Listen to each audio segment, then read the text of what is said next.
రాదు. అసలు ఎంత ఓపిక మీకు, ఏం రాకుండా ఇన్ని సంవత్సరాలు బడికి వస్తున్నారంటే మీ ఓపికను సెల్యూట్ చేయాలి.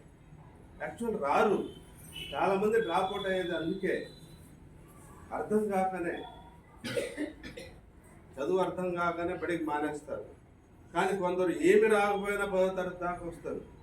నిజంగా వాళ్ళ ఓపిక నేను నిజంగా సెల్యూట్ చేస్తాను.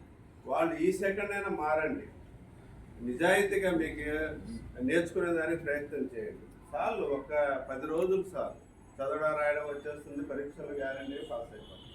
అర్థమవుతుందా? మిగతా చిన్న తరగతుల వాళ్ళు కూడా మీరు మొదటి నుంచి, చాలామంది ఏంటంటే 10వ తరగతి వచ్చిన తర్వాత చదువుకోవచ్చు అనుకుంటారు. తప్పదు, 3వ తరగతి నుంచి నేర్చుకోవాలి.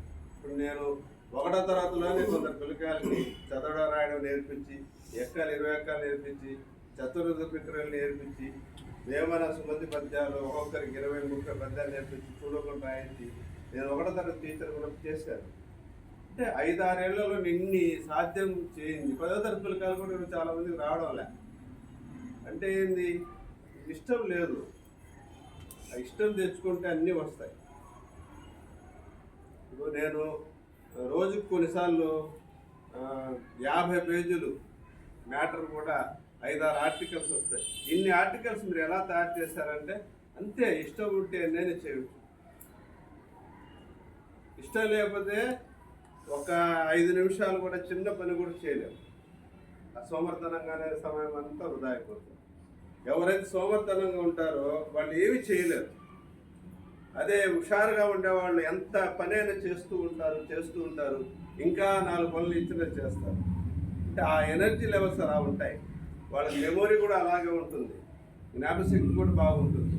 ఎవడైతే నిరాశ నిస్పృహతో సోమర్థనంగా తయారో ఏముండదు, గుర్తుండదు, శరీరం సహకరించదు, ఏమీ చేయలేదు.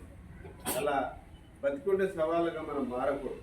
చాలామంది అంతే, చూసేదానికి ఆకారాలు ఉంటాయి, నడుస్తుంటారు, చేస్తుంటారు, సవాలే.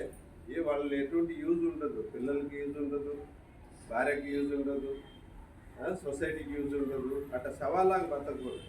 మనం బతికిన కాలం చైతన్యంగా ఈయన బతికితే సార్రా అని అందరూ మెచ్చుకునే విధంగా బతకాలి. సరేనా? నేను చెప్పింది అర్థమైందా? సార్.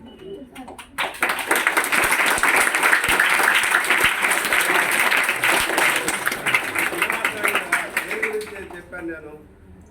ఒకే ఒక మాట చెప్పండి.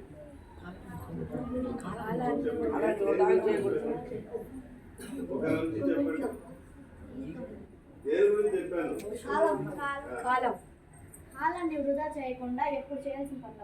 కాలం విలువైంది, ఎప్పటి పని అప్పుడు చేయాలి. Very good. ఏం పేరు రా? ప్రణతి. కంగ్రాచులేషన్.